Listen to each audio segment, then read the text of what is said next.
Saya di HP juga apa-apa. Loh, kok meneh, Bah? Bukan hanya hablum minallah saja, tapi juga hablum minan nas. Dan semua ibadah itu intinya di situ. Ya hablum minallah, ya hablum minan nas. Dua-duanya harus bagus, ya ritual, ya sosial. Sosial bagus, ritual jelek, nggak cukup. Ritual bagus, sosial jelek, nggak cukup. Harus dua-duanya. Baik hubungannya dengan Allah, baik pula hubungan dengan sesama manusia.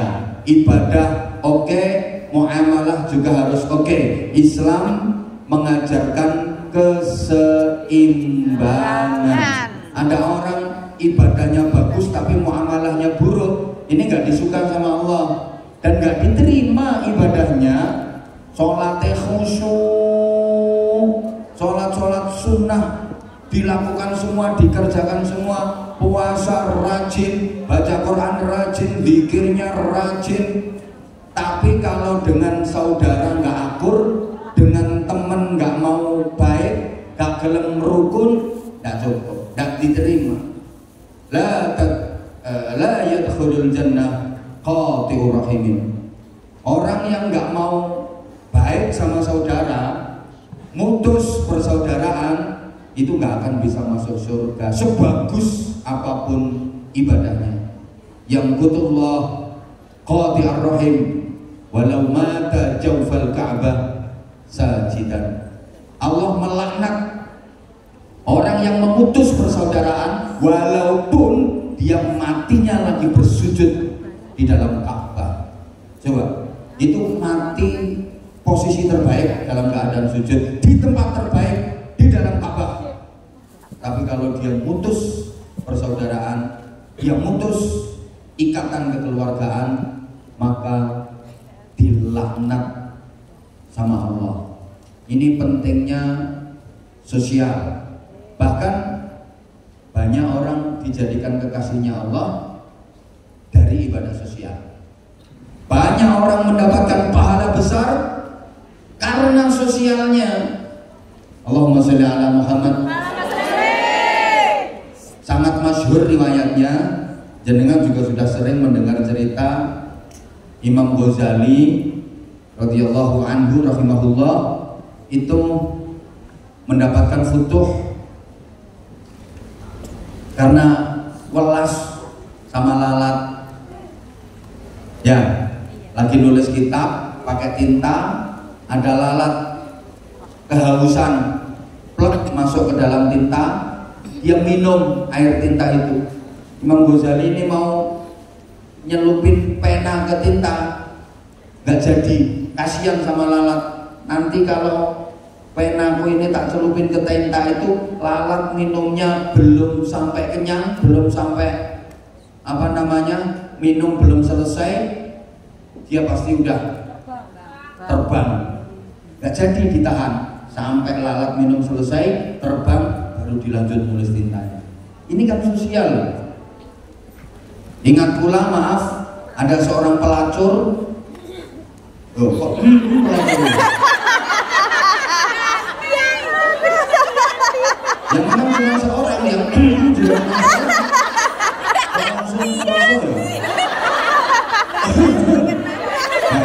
berarti pelanggannya ini. Yati, kasus. Ini dia pulang dari majelis perpelacuran. Ya, habis jualan sarang burung. Pulang, dia kehausan, nyari air, dia mendapati ada sumur tua, tapi nggak ada alat untuk ngambil air. Dia lepas selendangnya, dicelupkan ke dalam sumur itu, setelah basah oleh air, ditarik, diperes untuk diminum airnya. Lego. Mau melanjutkan perjalanan, dia melihat ada seekor anak anjing, bahasa Inggrisnya the kire, yang lagi kejet-kejet. Kire itu melet-melet, kejet-kejet kehausan. Timbul rasa iba, kasihan. Dia balik lagi ke sumur, dilepas lagi selendangnya, dicelupkan, setelah basah oleh air ditarik, kemudian dipereskan ke congoknya kiri tadi. Ya congok mengenai yang kiri. Minumlah kiri dari peresan selendang itu, dia bangkit, dia bisa berdiri, dia seger, bisa berjalan. Bersamaan dengan itu ribuan malaikat beristighfar, memohonkan ampunan kepada Allah atas dosa-dosanya si pelacur tadi yang menyayangi makhluk Allah tadi. Ya Allah, mendapatkan futuh, taubat, diterima taubatnya, matinya husnul khotimah. Husnul khotimah masuk surga gara-gara sayang sama kiri. Sampean krungu cerita ngene iki terus sesuk ngelumpukno kiri rong kandang. Lah kalau ngasih minum kiri satu aja udah masuk surga, apalagi kiri rong kandang. Masalahnya nggak di situ, gitu loh. Halo? Halo? Sayyidina Umar bin Khattab juga begitu, mendapatkan futuh rahmat kasih sayang Allah gara-gara dia waktu jalan. Sayyidina Umar itu ngelihat ada anak laki-laki dolanan manuk.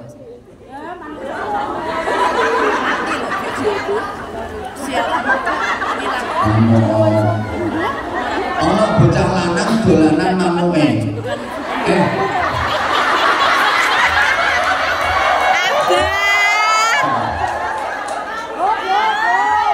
Uskur bahasanya ya manuk memang. Jadi ono bocah lanang dolanan manuk. Lah manuk digo dolanan kan klimpruk manuke. Klimpruk lemes. Nderet. Sayyidina Umar kasihan, le manukmu tak tukune. Iki boleh buku dolanan terus mati ning manuk iki. Tak tukune le. Karena Sayyidina Umar kasihan.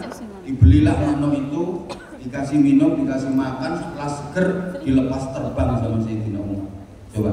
Tapi di sisi lain banyak orang yang mendapatkan siksa, dilaknat sama Allah, gak bisa masuk surga juga gara-gara sosial. Ini ada kiai ya ahli ibadah, top ibadahnya, yang gak bisa masuk surga gara-gara selilit. Tahu selilit ya? Apa jenenge ini? Nah, selilit kan tusuk gigi lo, tusuk gigi. Ajib. Terus pokoknya tusuk gigi lah.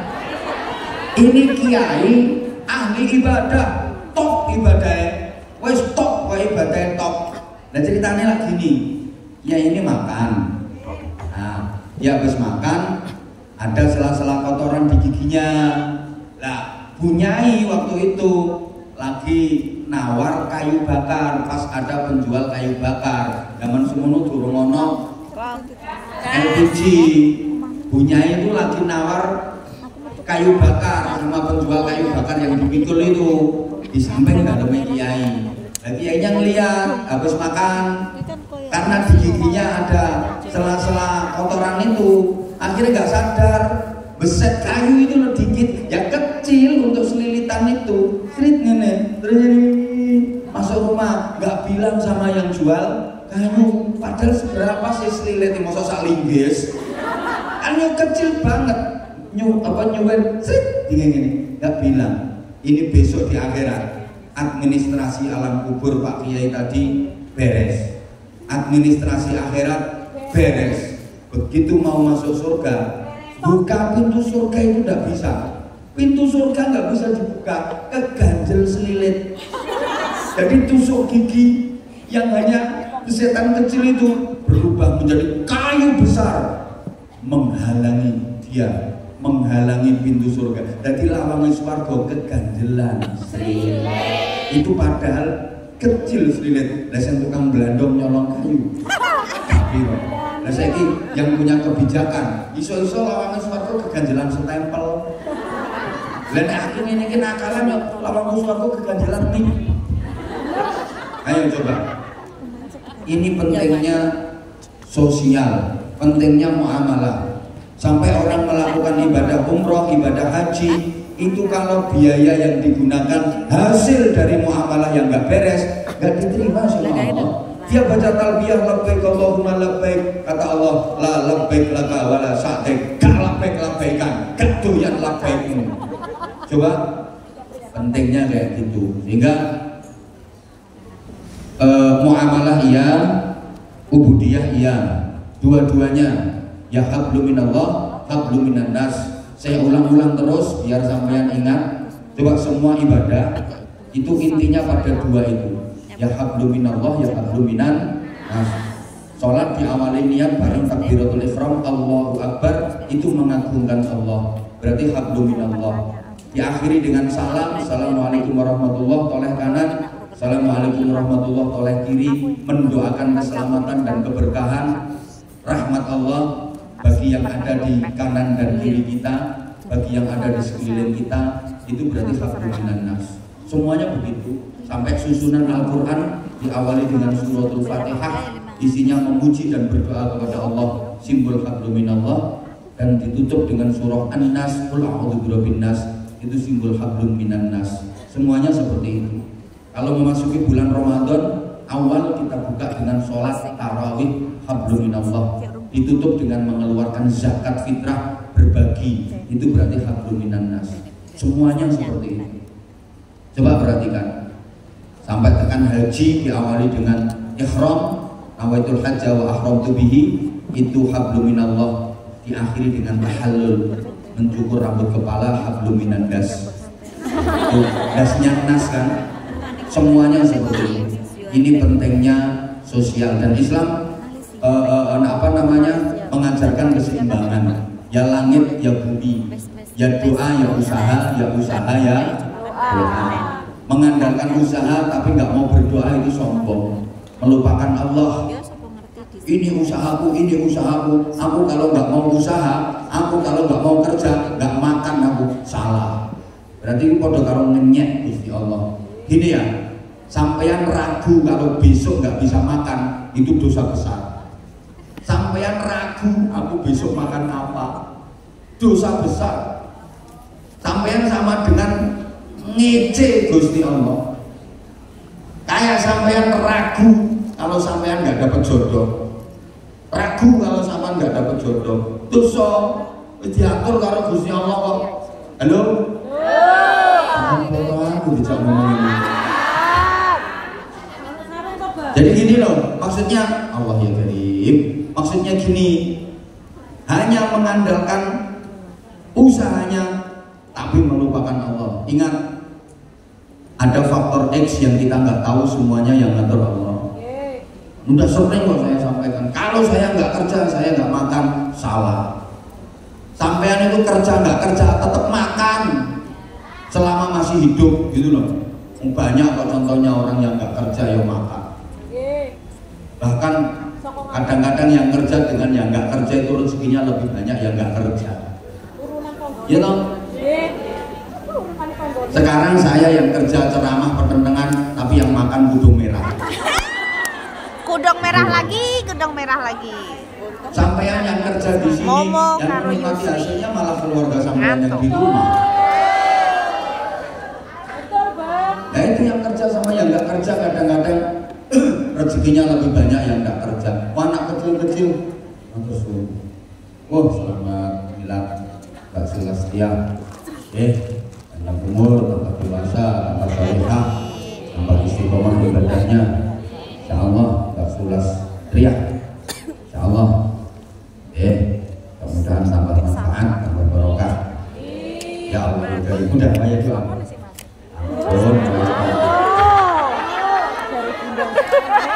Yang kerja keras dengan yang kerja nyantai aja kadang-kadang rezekinya banyak yang kerja nyantai. Betul? Semuanya Allah yang ngatur. Kerja itu ibadah, rezeki itu udah dijatah. Itu kerja dapat pahala. Pahala kerja, nggak kerja, nggak apa-apa sebenarnya, tapi nggak dapat pahalanya kerja. Halo? Halo? Cuma ya jangan hanya mengandalkan doa saja tanpa mau ikhtiar. Ya nggak bener. Allahumma duit di langit nggak ada percetakan duit. Itu namanya wajib kita ikhtiar. Barengi doa, hasil akhirnya tawakal, pasrah datang Gusti Allah. Yang ketiga namanya, bayangkan aku ngomong 2 jam lebih gak minum setetes pun. Ayo sopo sing kuat? Ayo coba tak tes tenang. Ngoceh 2 jam tanpa minum. Bukan ngopong nih ya. Nanti habis ini. Terakhir namanya dimensi intelektual. Ini melalui ilmu. Ilmu itu penting nopo mboten? Ya penting banget. Maka kata kuncinya, gak ada yang sulit dalam hidup ini. Yang ada hanyalah ketiadaan ilmu. Kenapa hidupmu sulit? Karena kamu gak punya ilmunya. Kenapa hidupmu susah? Karena kamu gak punya ilmunya. Dengan ilmu yang sulit jadi mudah. Halo? Kalau burung bisa terbang pakai sayap, manusia juga bisa terbang, bahkan lebih cepat, melebihi kecepatan terbangnya burung. Pakai apa manusia bisa terbang? Pakai ilmu. Caranya bikin pesawat. Loh, ngono, Allahumma sholli ala Muhammad. Jadi dengan ilmu yang susah jadi mudah. Burung bisa terbang pakai sayap, manusia juga bisa terbang pakai ilmu. Caranya bikin pesawat. Ora direken no. Nah, bisa bikin pesawat itu pakai ilmu. Makanya kalau soal ilmu, kiai-kiai dulu, ulama-ulama dulu yang dibaca Al-Quran tapi punya lompatan pemikiran yang jauh ke depan dibanding dengan yang sekarang yang dibaca macam-macam. Loh, kiai dulu nggak ketinggalan. Jangan dianggap kuno, ketinggalan, nggak modern. Ya Allah, ada seorang kiai namanya Abu Bakar Al-Haniyah, itu nulis kitab Kaifiyatus Shalah fil Jawi, cara sholat di udara. Coba bayangkan, cara sholat di udara. Sampai waktu itu kalau mereka orang-orang yang nggak suka itu komentarnya, ini orang gila ini, masa ada sholat kok di udara. Ternyata 750 tahun setelah Kiai Abu Bakar Al-Haniyah ini nulis cara sholat di udara, 750 tahun kemudian baru ditemukan pesawat terbang. Dan ternyata ada sholat di udara, sholat di pesawat. Orang yang pergi haji, pergi umroh itu sholat di pesawat. Kok pas gak sholat? Tetap sholat. Nah, cuma ini ada perbedaan pendapat. Kalau yang NU dihormatil waktu, sholatnya dihormatil waktu. Nanti sampai di tujuan dikodok sholatnya. Nah, kalau Muhammadiyah dan ada sholat pakai tayamum. Tayamumnya pakai apa? Ya itu pakai kursi pesawat, pakai tembok pesawat, dinding pesawat, katanya ada debunya. Gitu. Saya pernah bareng sama orang yang kayak gitu. Nah, kalau saya ya dihormatil waktu. Sholat di pesawat dihormatil waktu, sampai lokasi nanti dikodok lagi sholatnya. Kan gitu. Ada teman yang tayamum, tak bilangin, sampai ngapain? Tayamum mau sholat. Kok tayamum? Pakai kursi, ini kursi udah dipakai orang tadi, berarti mustakmal, nggak sah. Udah pernah dipakai orang kok mustakmal, terus gimana ganti dia temboknya pesawat? Plot, tak bilangin, itu juga sudah pernah dipakai orang mustakmal itu. Terus mana yang belum mustakmal? Ada pramugari lewat. Tak bilangin, itu loh bokongnya pramugari. Tahun tayamum.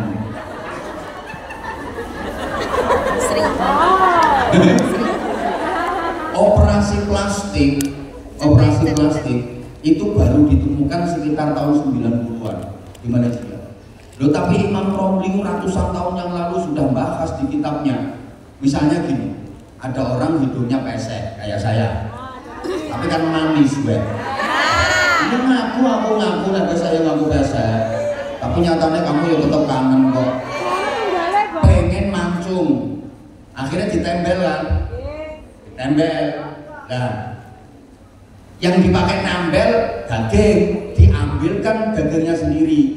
Yang paling empuk kan dijukukno dagingin bokong, diirisno dagingnya bokong, kemud atau pupu harap ditempelkan ke hidung. Nah kalau sudah nempel ke hidung ini statusnya daging hidung apa daging bokong? Bokong. Nah kalau daging bokong berarti termasuk aurat. Kemana-mana harus ditutup. Itu udah dibahas kok mulai dulu. Jangan dianggap kuno loh kiai-kiai itu. Halo? Halo? Makanya tadi Bunda Nuris kasih saran kepada sampean, kalau di medsos seliweran ramai soal NASA, ramai soal perdebatan ulama gini, udah nggak usah ikut-ikut sampean, sekut aja, diem aja. Pokoknya yang dawuhnya baik, perilakunya baik, kita ikuti, oke?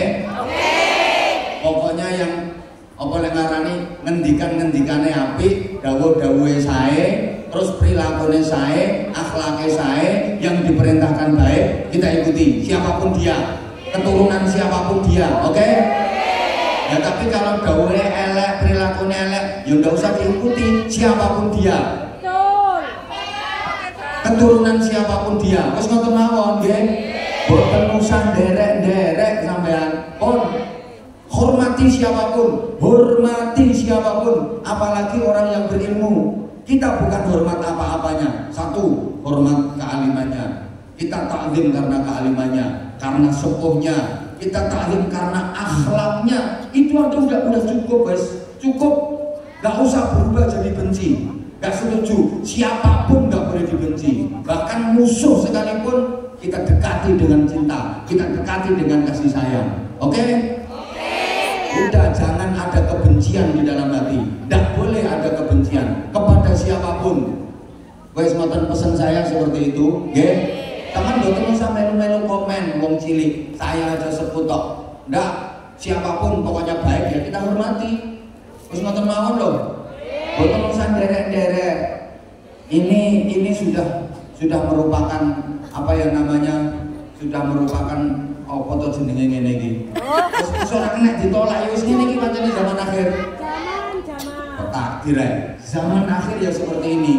Udah, sampean nggak usah ikut-ikut yang model-model kayak gitu. Yang penting ibadahnya sampean diperbaiki, kerja sing apik, diniati ibadah, wes beres, oke? Oke? Boten usah derek-derek. Apa maneh kate wis mampu-mampu politik. Alhamdulillah sekarang BMI Hongkong wis mulai dewasa, cerdas tepuk tangan untuk BMI Hongkong. Kasih paham BMI Hongkong. Dulu imbas pilpres udah karuan. Yang dulu wame, yang belakang alhamdulillah udah dewasa, wis gak begitu lok-lokan, gak begitu malah sing mulai ribut, malah podo-podo panitia pengajian. Ya. Ono masalah ini. Ya, wes, pokoknya wes, saiki BMI Hongkong udah dewasa kok. Saya yakin udah dewasa, udah keren, nggak kayak yang dulu. Sing apik, ilmu itu penting. Al ilmu nurun, ilmu itu cahaya. Cahaya itu lampu. Itu nur. Malam atau blitar. Ya, lampu itu bisa dipakai pengajian, bisa dipakai sholawatan, bisa dipakai zikir, tapi juga bisa dipakai maksiat. Betul? Makanya al ilmu hujjatun laka wa hujjatun alaika. Ilmu itu bisa manfaat buat kamu, tapi ilmu juga bisa madharat buat kamu. Ilmu bisa menjadikan kamu bermartabat, tapi ilmu juga bisa menjadikan kamu semakin bejat. Mudah-mudahan ilmu kita dikasih manfaat sama Allah Subhanahu wa Ta'ala. Ini udah jam 1 ya para jamaah. Saya juga butuh istirahat. Rumono gobokmu.